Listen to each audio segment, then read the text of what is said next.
In this tutorial, I'll show you how to make this simple model of a globe. I got the image I used from Wikipedia, from the world map page. There are lots of world projections here. This is the one that I used, and there are other free images on the internet. Delete the cube, press X on the keyboard and click to confirm.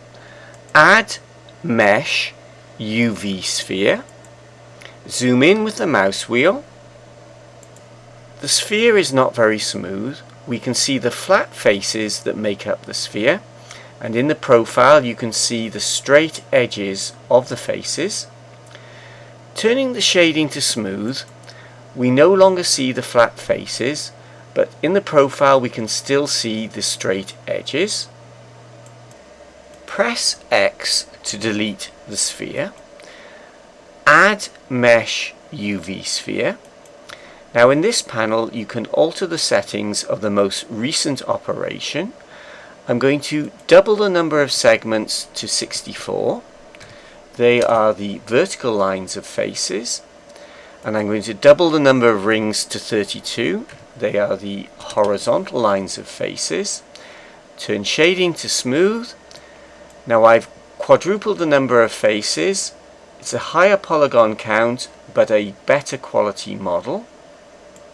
To UV map an image to the sphere we need two windows. Drag on the white diagonal lines to open up a new window. Drag to close the tool shelf and make the left window a UV image editor window. Alternatively, Blender comes with ready-made layouts, and there is a layout for UV editing. Again, drag to close the panels and drag to make the left window larger. Click the Open button. Go to the drive and folder where the image is stored. Select the image. Click Open Image. Zoom back with the mouse wheel. In the View menu, change from Perspective to Ortho. In the View menu, change to the Front View. It's very important before we unwrap the sphere that we are in the front orthographic projection. Go from Object Mode to Edit Mode. Mesh, UV Unwrap, Sphere Projection. The UV coordinates correspond to the X and Y directions in a UV image editing window. The unwrap has matched the map to the image in the Y direction. We just need to match the map to the image in the X direction. To scale the mapping, press S for scale followed by X for the X direction and move the mouse until the width of the mapping roughly matches the width of the image. Press G to grab followed by X for the X direction to move the mapping. Scale and move until they match. Go back to the default layout. Drag on the white diagonal lines to close the window. Change this window back to a 3D view window.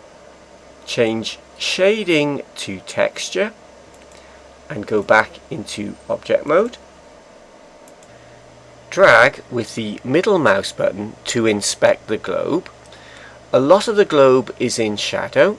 To fix that, zoom back with the mouse wheel until you can see the lamp. Select it, press X on the keyboard and delete it. Zoom back in with the mouse wheel. Problems with spherical mapping are most likely to occur at the poles, and there is a bit of a problem at the South Pole, which could be reduced by mapping individual faces to an area of white. Similarly, at the North Pole, there's a bit of a problem, which again could be fixed by mapping one or two faces to an area of blue. otherwise the mapping is pretty good. The image is being UV mapped to the sphere, but no material has been set up. Select the globe, drag to make the properties window wider, click on the object properties and give the sphere a more meaningful name. Click on the material button, add a new material, give the material a more meaningful name. Click on the texture button, add a new texture and give the texture a more meaningful name. We now have a texture called world that's linked to a material called world that's linked to an object called globe. Change the texture type to image or movie. In preview, click both. Click the browse image button and select our image.